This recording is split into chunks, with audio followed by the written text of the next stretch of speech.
That hope and resilience, we have to give it to people who feel like that there is no hope, that there's nothing they can do, and they have no sense of efficacy. They can't fight against BPD, but they can. You absolutely can, and we need that hope and resilience. We have to grab onto it. But you got to build that self-awareness first. One common misconception about borderline personality disorder, BPD, is that individuals with BPD are manipulative and attention-seeking. And in reality, these behaviors and things that they engage in, they actually come out of typically deep-seated and core content-related abandonment fears and intense emotional pain.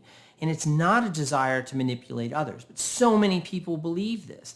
And this is why it's so important for videos like this to address what they don't tell you about BPD and why it's important for you to learn about these 10 components that I'm going to talk about and help you understand it better. So stick with me, because by the end of this video, you're going to understand more about BPD, what it's like, where it comes from, and we're going to broaden that perspective. So let's get into it. Here we go. First, we got to talk about the complexity of BPD. Now, BPD is obviously very complex, and I even have a book right back there, Complex BPD. And the reason it is so complex is because it rarely stands alone. There are often comorbid conditions, depression, anxiety, trauma, bipolar disorder, and there's all of these various other comorbid conditions that add to it that intensify all those BPD traits and symptoms that the individual or that you are experiencing. And because BPD, right, that within it, it has these emotions, unstable relationships, unstable self-image, a lot of impulsivity, and a distorted perception of self, others, and the world around them, this complexity, it can really, really be difficult. It's a lot like looking at a Rubik's Cube, right? When it's been all mixed up and stuff, and you look at it, and then you're like, yep, that makes total sense. And if you're like, wait, what? Why would you just look at a Rubik's Cube and go, yep, that makes total sense. What does that mean? Right. That's like looking at BPD and forgetting about all those comorbid conditions, forgetting about all of the emotional content, all the pain and trauma that might also be involved in the individual or that the individual has experienced who's exhibiting these symptoms and traits of BPD. That's what we have to understand. First, it's complex. It's not simple. And that brings us to the second point, which is misconceptions and stigma. And there's so much negative stigma and foolishness on the internet and all types of places about BPD. And one of the big problems is, and I see this also in like books and working with family members on how to deal with somebody with BPD. And a lot of times what they do is they really put this monstrous lens on the individual with BPD. They say, oh, this is all intentional, and they're attention seeking, and they're terrible, and they're all manipulative. Whoa. First of all, we got to slow down and challenge that foolishness first and foremost.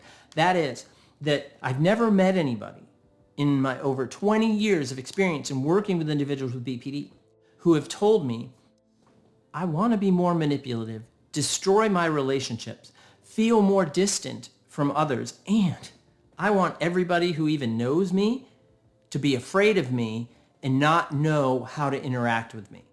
I've never had them say that to me ever, and I don't imagine they ever will. Why? Because actually, what they want is they want to have that connection. They want to be able to relate in a healthy way. They just can't do it without the right skills. And skills isn't just the behavior.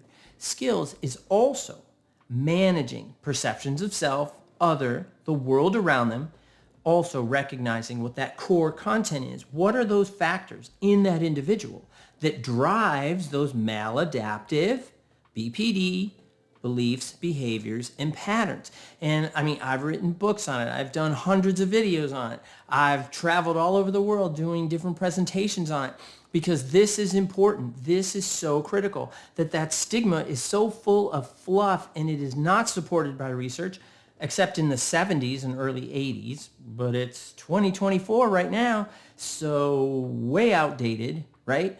I mean, it's like you're buying an Atari 2400, which, by the way, I did have. I liked the game Adventure. It was really fun.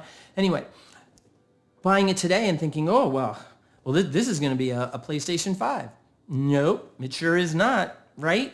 And it's that same conception because we have this misconception and this old, outdated understanding of what BPD is. Now we know more. Now we know how to work with it, how to help these individuals get treatment, and they absolutely can. And the first step in doing that takes us to our next point, which is the underlying causes. We have to look at that core content. Now, for the last 20 plus years, that is what I've been focused on. That's what I was taught by my mentors who know and understand personality development, personality and how it drives behaviors, perceptions, interactions with others. We have to get to those underlying factors, that core content. Now, classic core content for individuals with BPD that are along the BPD spectrum, they have emptiness, rejection sensitivity, and fear of abandonment. Now, those are the classic ones. But that doesn't mean that these are the only three. I've had clients who their core content has been vulnerability, invisibility, and her core content of invisibility was centered around her not being seen. And doesn't mean like noticed or the spotlight, but what it meant was that she didn't feel heard, she didn't feel recognized, and when that happened, that empowered her BPD and her family in the head, which is a term I get from Lorna Smith Benjamin, wonderful psychologist. And that family in the head and BPD, it screams at you and says, see, they don't see you. You're irrelevant. You're invisible. And that kicked up these maladaptive beliefs, behaviors, and patterns. Also, some other ones that I've encountered with some of my clients have been low self-worth, low sense of value. There's a lot of underlying components, but we have to get to that. And it's not easy to get to that, right? You would think, oh, well, sure, we just figure out what it is. Yeah, right. No, because you have your surface content. Then you have your defense mechanisms because core content is defended. It's defended sometimes by denial, rationalization, acting out, a whole host of defense mechanisms that are there to protect core content. Now, you've probably had this experience, right? And this proves that core content, there's a lot of things that actually prove core content exists, but I'm going to give you one right now. Is that you've probably had a conversation, right, with somebody, and you're just talking about stuff, and they bring up something or they say something, and all of a sudden your whole body tenses, or you get this flush of fear, doubt, shame, guilt, just rejection, whatever it may be.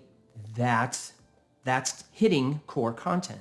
And then those defense mechanisms kick in, and maybe you act out, or maybe you say something to push that person away, whatever it may be. That's core content. And we have to understand these underlying causes as they relate to BPD in order to treat it effectively. And that takes us to our next point, which is the impact on daily life. Now, individuals with BPD, they're typically struggling through their day, every day. And that is in large part because their relationships tend to be in upheaval. And it's not just their romantic relationships or their family relationships, but they're also work relationships, casual relationships. Let me give you an example. Okay, many years ago, I had a client. So she's going in, right? She's going to Starbucks, coffee place, right? She goes in and she wants this drink with like 5 or 6 different things in it. I don't remember what it was, like a vanilla upside down latte, whatever it is. But she's afraid to order it because she doesn't want other people to make fun of her. She doesn't want the person behind the counter to be like, oh God, high maintenance. But as I understand it, and I mean, some of my clients have been like baristas at Starbucks and stuff like that, or worked in the coffee industry, and they've been like, well, that's pretty common. That's not unusual. They have 5 or 6 different things or the way they want it. They said, they don't really care. But she was just intensely afraid of being singled out, being rejected.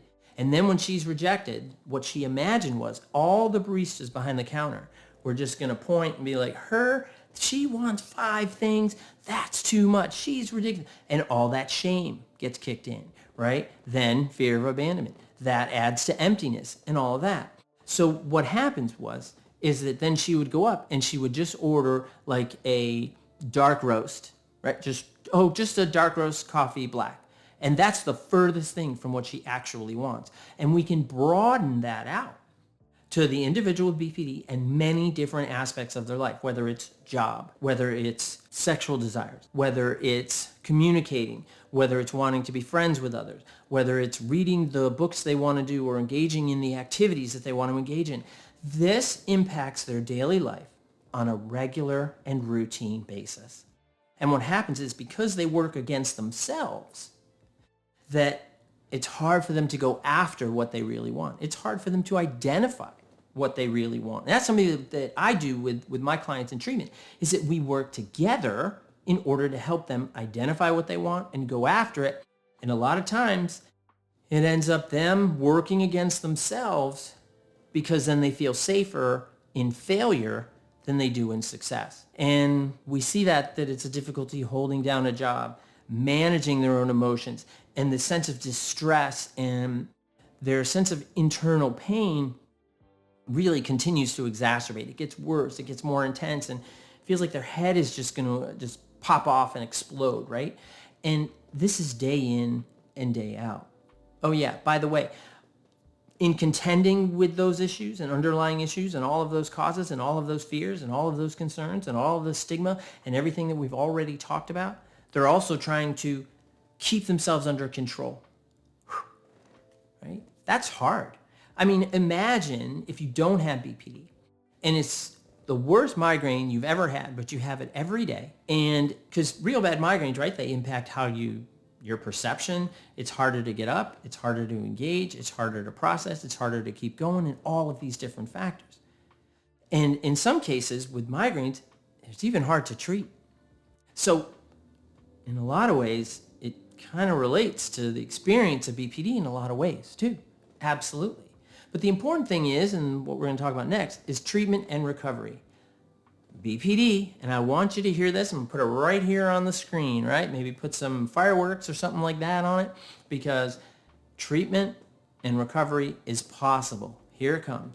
BPD is the most successfully treated personality disorder. Boom. We've got over 30 years of research to prove it. We've got a lot of different modalities, schema therapy, DBT, which is dialectical behavioral therapy. We've got interpersonal therapy. We've got psychodynamic, actually, has been found to be really effective for BPD. There's all of these various approaches. So this is a treatable disorder. Is it treatable in 12 sessions? No. And typically, the average amount of time that I work with a client is about 4 to 6 years. But think about what we're working on. All those things that we just mentioned. And it could go from getting coffee all the way to being in a relationship with somebody who you really love and care about and feeling like you have enough value to be there. And it's merging those things and pulling those things together and identifying core content and resisting the urge to use those defense mechanisms and seeing that you can switch and utilizing adaptive strategies over maladaptive strategies. That's treatment. Is there a cure for BPD? No. Nope. There's no cure for the common cold either.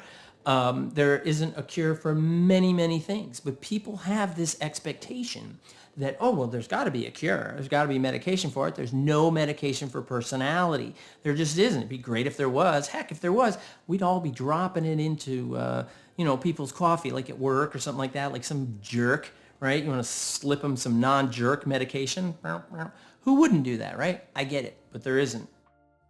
Medication treats surface content only. Depression, anxiety, could be psychosis, could be a whole host of other factors and mental health surface issues, but it doesn't treat core content. There's no medication for feeling invisible to others. There's no medication for emptiness. And I have a video on emptiness you may want to check out if you think that emptiness is equated with major depressive disorder, because it's not. It's distinct. And also, it could be abandonment. There's no medication for abandonment. Wouldn't that be great if there was? Rejection sensitivity. There isn't. Social skills. There's no medication for social skills. So you get my point. So to recognize, what I want you to hear is that this is a treatable disorder, that treatment is possible. I've worked with some amazing people who have learned to go from destructive, maladaptive beliefs, behaviors, and patterns to, you guessed it, adaptive beliefs, behaviors, and patterns. But they recognize that in managing this and those adaptive strategies becoming habitual, that they can do things differently, that they can determine the course of their life. But there's always that voice, and initially it's really loud, right? It's like, you're in a stadium and it's, super loud, right? But over time, it gets less and less and less and less. But it may not totally go away. But when that volume goes down, you can control it a lot easier. And you can slap it away, right? And that's what we're trying to get to. That's the goal in working with all of my clients. And in working with my clients, what we try to do is we try to grab onto central components. And that's our next one, which is hope and resilience. In that if you have gotten over some maladaptive beliefs, behaviors, patterns, perhaps it's substance abuse, perhaps it's bad relationships, perhaps it's codependency, I want you to leave those comments, because that hope and resilience, we have to give it to people who feel like that there is no hope, that there's nothing they can do, and they have no sense of efficacy. They can't fight against BPD, but they can. You absolutely can, and we need that hope and resilience. We have to grab onto it. But you got to build that self-awareness first. Self-care, you got to do it. It can't be just, oh yeah, self-care. Oh, everybody should do self-care. No, you have to actually do it. Just saying it doesn't do it. You have to engage in it. And what we want to do is build an interpersonal system, a support system of individuals with BPD who can understand each other and help, just like the comments here, right, for this video and many other videos that I've put out. Because we want to develop this community where you can get that help. You have this sense of hope and resilience. If you have hope and resilience, it empowers you to fight against BPD. It empowers you to turn down the volume of that BPD and family in the head. It empowers you to do things differently. You absolutely can do it. In doing this, I want you to do what I'm doing. And that's our next component, which is empowerment and advocacy. We want to empower individuals with BPD to see that they can get over it, to see that this is a treatable disorder. Now, there are certainly some videos online about people who've overcome it, and that's awesome, right? Learn from these people about what they did. And if you're watching them and you're like, well, I don't know, that's okay. What are they doing differently that doesn't fit for you? That's okay, right? All of my videos, if you want to watch them all, that'd be cool, but it's okay if you don't. But which ones kind of relate to you? Those are the ones that might be tapping into some of those issues and concerns. But I want you to be empowered and to be an advocate. You gotta encourage individuals with BPD to seek treatment, stay in treatment, work with them.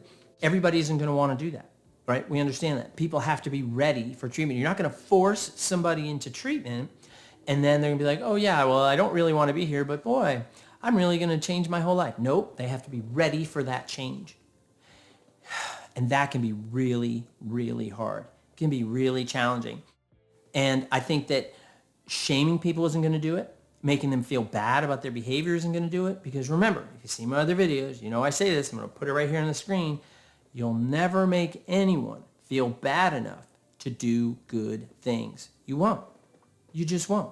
If I shame you, make you feel broken, make you feel belittled, that's exactly what BPD does.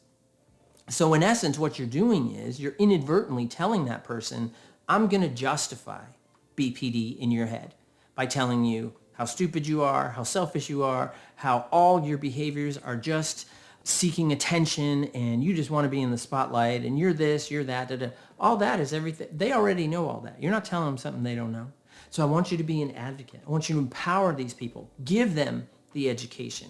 Build that access to that healthy interpersonal circle. Populate their life with people that encourage them to do things differently. People change when they feel empowered and trusted to do it. It's true. Doesn't mean they're going to do it on your timeline, because they're not. They're going to do it on their own. And that goes to our next component, right, which is education and awareness. We've got to put information out there. My channel is dedicated to research-based and my clinical experience, and there's no fluff, there's no stigma or anything like that. What we're trying to do is educate and raise awareness about BPD and about other personality disorders and the reality of them. Most of them, I believe that almost all personality disorders are treatable. The one that isn't actually is psychopathy, antisocial, personality disorder spectrum, and that's pretty complex. I've got some videos here. I'll put a link here for a nice interview that I did with Andrew Heaton here about narcissists, sociopaths, and psychopaths that you might find interesting. But outside of that group, and not narcissists, I'm talking about the antisocial spectrum and psychopaths, because narcissism is treatable. It really, really is. Same component though. They have to be ready and prepared to do it differently. You can't do it, it's not on their timeline. We got to put information out there that these are treatable disorders. Absolutely and positively they are, because I've seen it. I've seen people come to my office where actually, and sometimes I'll sit there and be like, well, this is gonna be a challenging case. That's okay. I actually enjoy challenging cases, right? And I'm like, okay, because inside I'm like, wow, what is this person gonna be like, and how will they experience their life when we're done? And I'll tell you, some of the most rewarding experiences in my life is knowing where my clients start and knowing where they are right when we finish our process. It's amazing. It's really, really amazing. Really amazing. Next one is community support. Again, this goes back to talking about finding healthy others, filling that community. Community isn't just your community at large, right? Your community. What is your community filled with? Is it filled with people that are helpful, hurtful, terrible? They put their timelines and expectations on you, or you're putting it on that person with BPD if you're watching this to learn more about BPD, right? So how can we populate the community that helps them move forward? There are materials and books out there that can help people learn how to work with, live with, and manage relationships with individuals with BPD. I have a whole playlist on it. You can check it out right here. I'll put the playlist link right here. Okay. Also, last, we got to end this stigma stuff. This is the last component. This stigma is stronger than just me. Now I'm going to keep whacking at it. You know what I mean? I'm going to stay in the ring. I'm going to keep going. But we gotta really cut down this stigma, and you'll be surprised. Some people that are out there who you perceive to be experts are really not, because they're working off data from the 70s and early 80s. And it is not. What I want you to do is I want you to challenge that. Look and listen to those things with skepticism and say, is this person, when was the last time they saw a client? I can tell you that the last time I saw a client before this video was 36 minutes ago. So is this person who's giving suggestions, giving advice, insight building, so on and so forth, are they working against the stigma? Are they working with individuals? Or are they just writing books? Or are they just working off of their education or the university they're associated with, or whatever it is, but they haven't seen a client in 10 years, 20 years? All that might be well and good, but the reality is you're not fixing the stigma if you're working on, 35-year-old research and data, and it drives me bananas, is that we got to get up to date. We got to get up to the reality that this stigma is false and work against it. And that's where you come in. You come in recognizing the reality of BPD and recognizing what they don't tell you about BPD, and recognize that the stigma is false. The truth about BPD is that it's treatable, and that people can change how they see themselves, how they see others, and how they interact with their world. I've seen it, and it is absolutely possible. So I want you to check out this video as well. It might be super helpful for you, right? And I appreciate your time, and I'll see you next time. Bye-bye.